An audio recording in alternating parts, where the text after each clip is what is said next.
Welcome. I'm Matthew Phelps, co-author of the Turning to God's Word Bible study, The United Kingdom of Israel, Foreshadowing the Reign of Christ the King. Today we'll be talking about Lesson 14 of our study, which covers the second book of Samuel, chapters 7 through 10.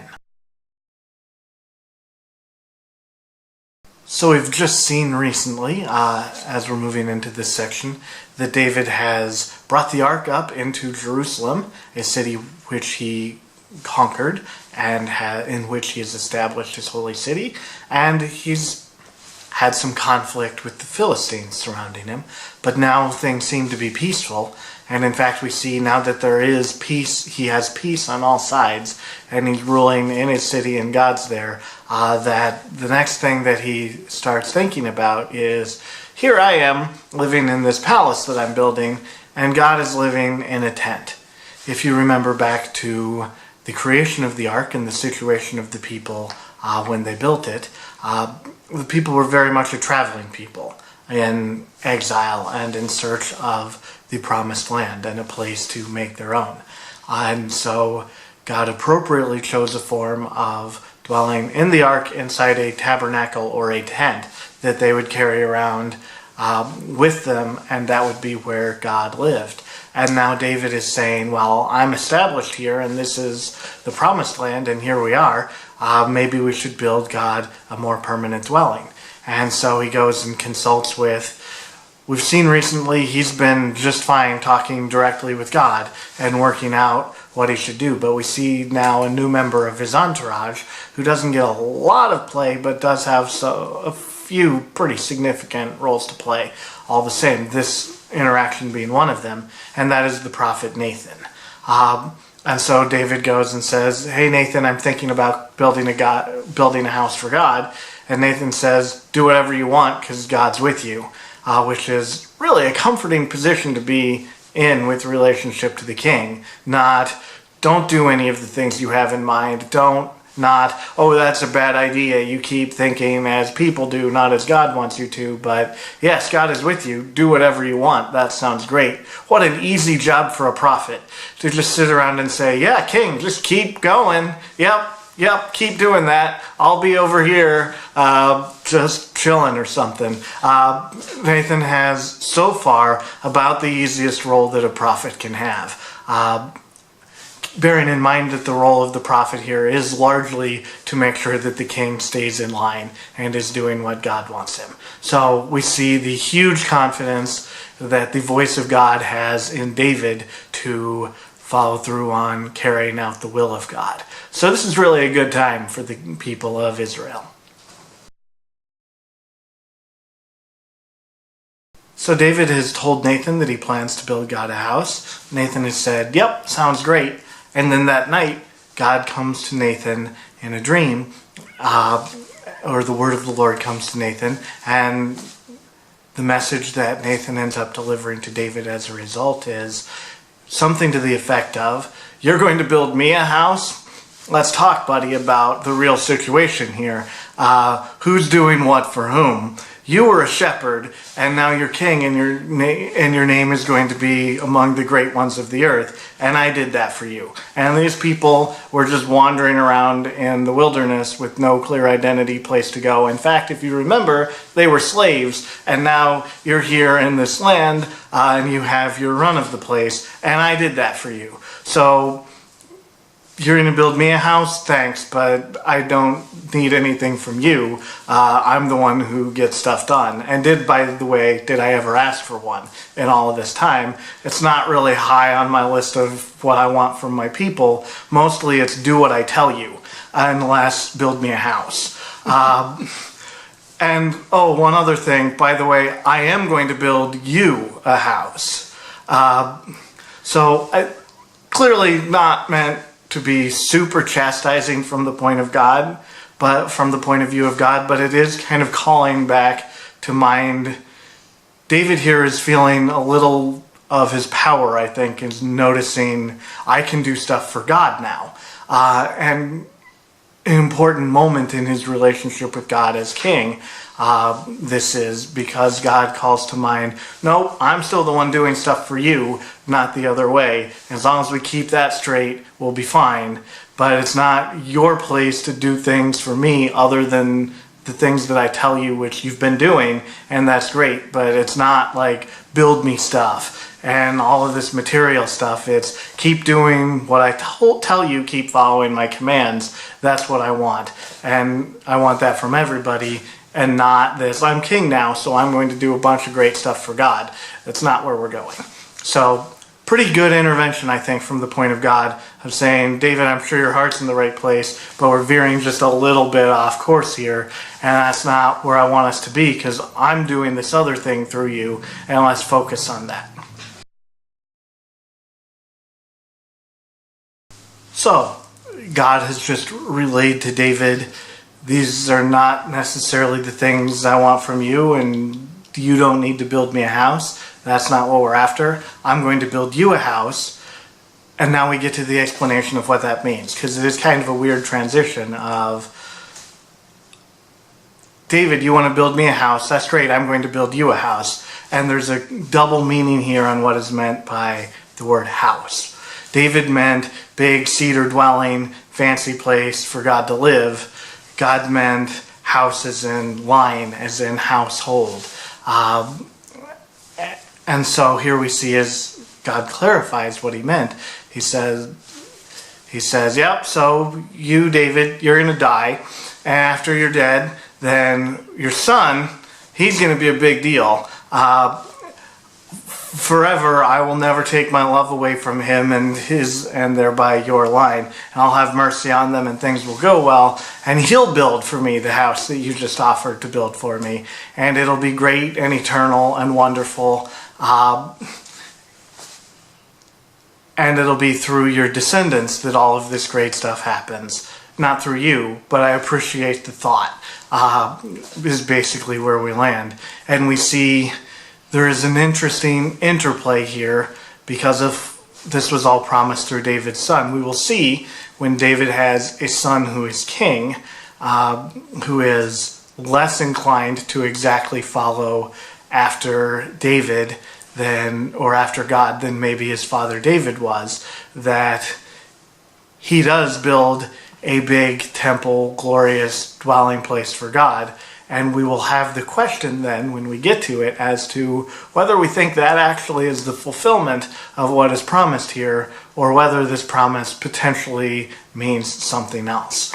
And we know at the time of Jesus, people were still expecting the Messiah, the anointed one, to come in the line of David to save them from their enemies on all sides and to fulfill some other parts of things that have been promised via David, although since they had a temple at the time, no one was expecting Jesus to necessarily, or the Messiah, sorry, maybe it's not Jesus, but it is, we're not really expecting him to fulfill the religious part of that, the building of a house part of that. Everybody kind of thought that had been done, except Jesus did say, destroy this temple and I'll raise it up again in 3 days.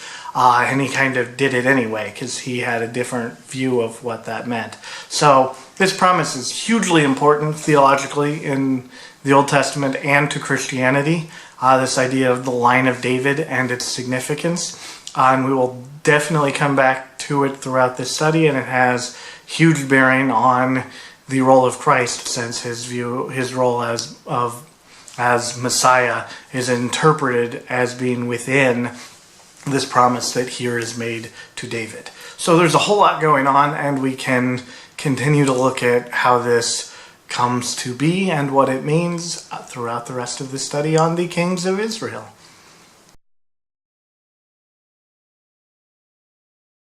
So God has laid out this great promise to David, who now is duly called back to his original spirit of humility toward the Lord, and has gotten this whole I can do favors for God idea out of his head pretty quickly, which is good in terms of the future of David's reign.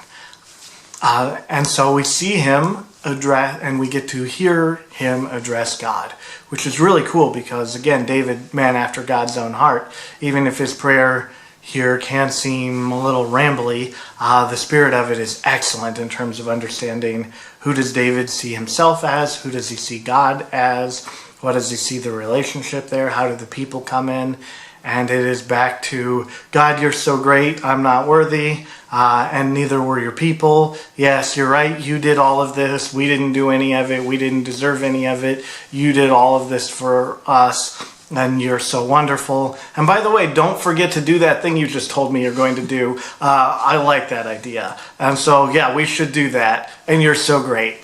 But I can be a little glib about it because it's kind of funny, and it's also not inaccurate to the spirit of what's happening here.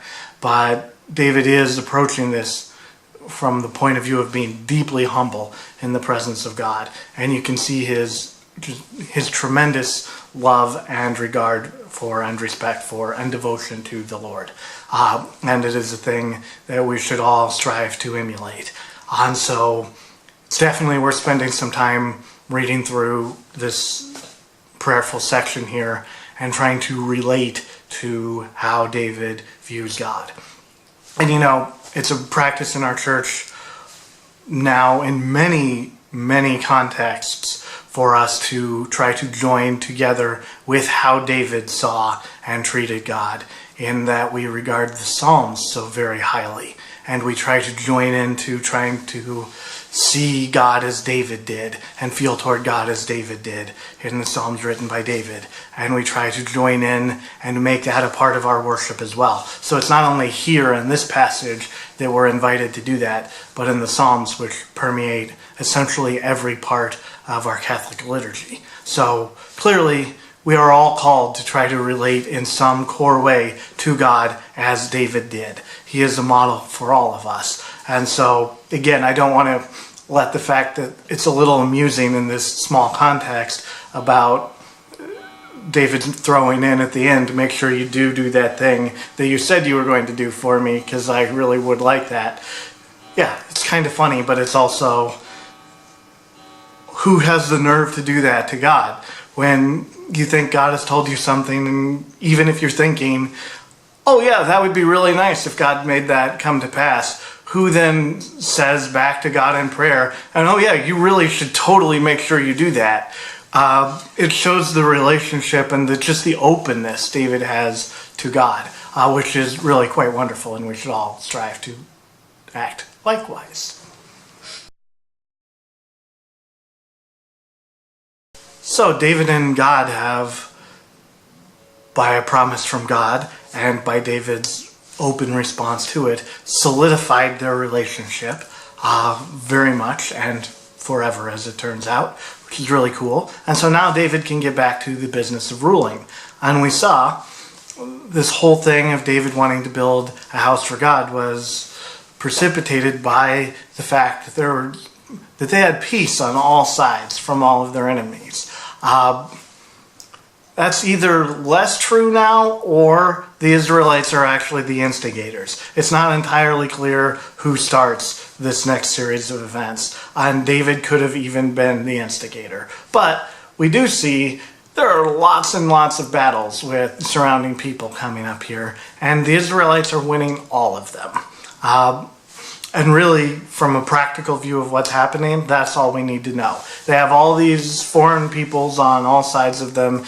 David's getting troops together, going off and attacking people and winning. And then we see the thing happen that is likely to in that situation when you're beating everybody all around you, which is some people also want to be friends. And so David starts forming some alliances with some neighbors, and with some of the others at least intimidating them away from wanting anything to do with them militarily, probably taking some of their land and definitely taking some of their stuff. So it's a good time to be an Israelite.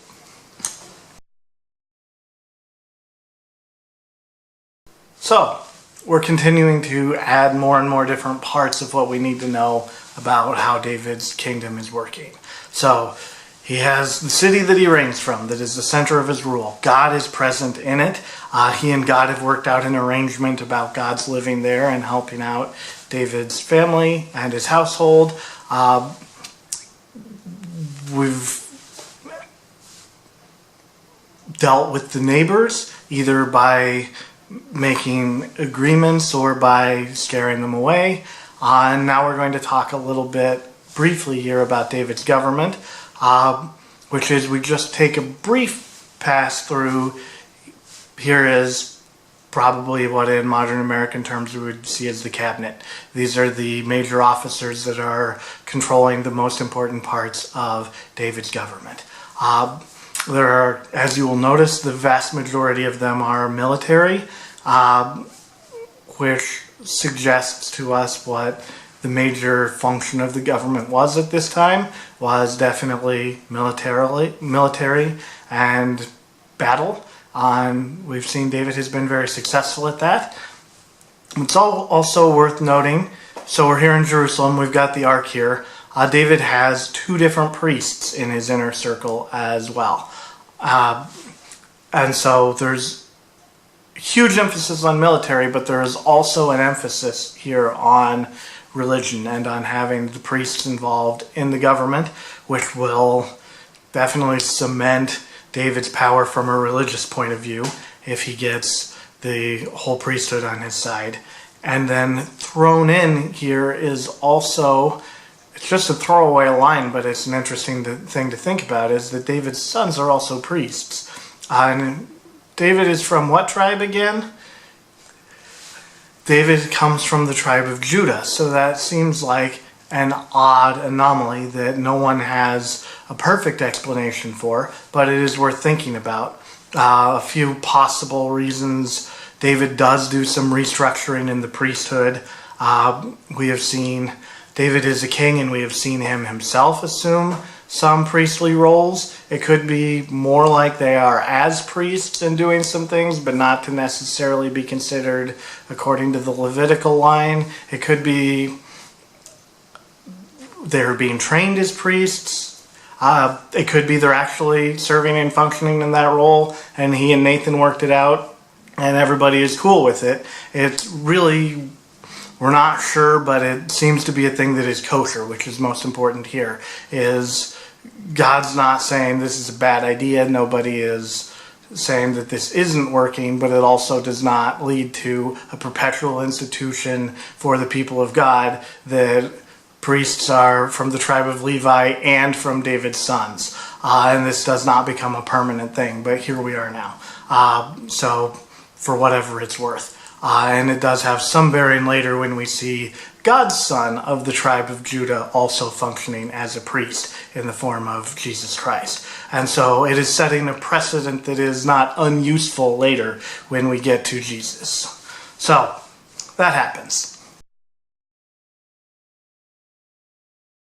So David's kingship is going very well.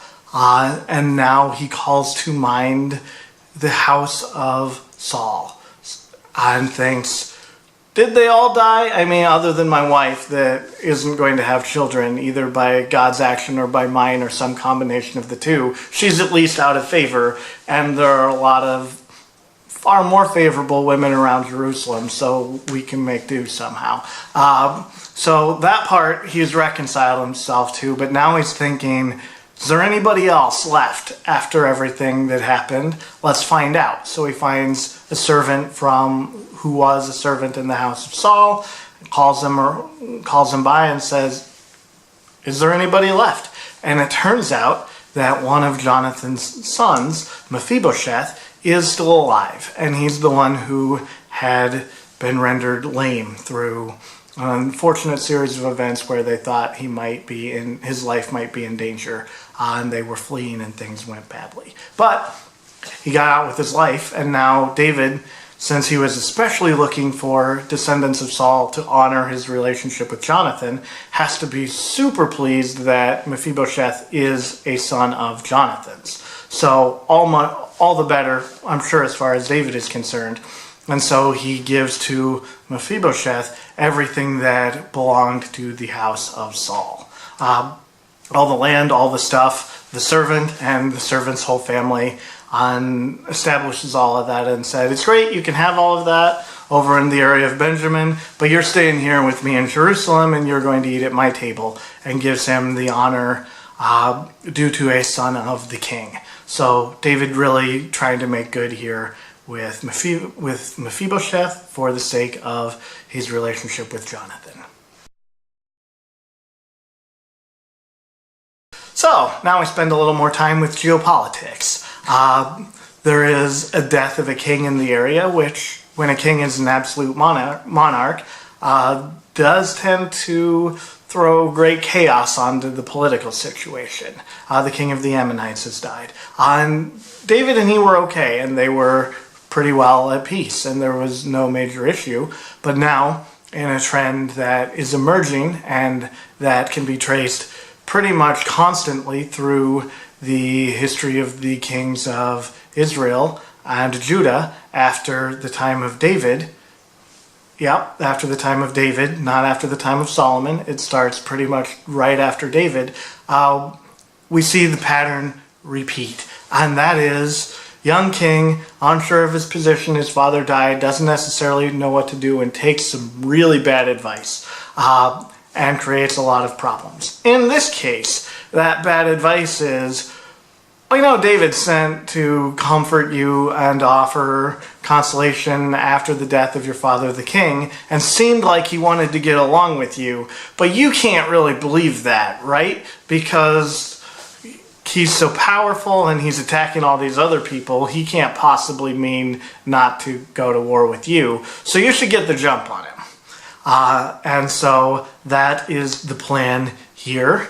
And I guess we can see how it works, but it's really predictable at this point. We've seen how it's worked every other time David's gone to war with anyone, which is David wins, they lose.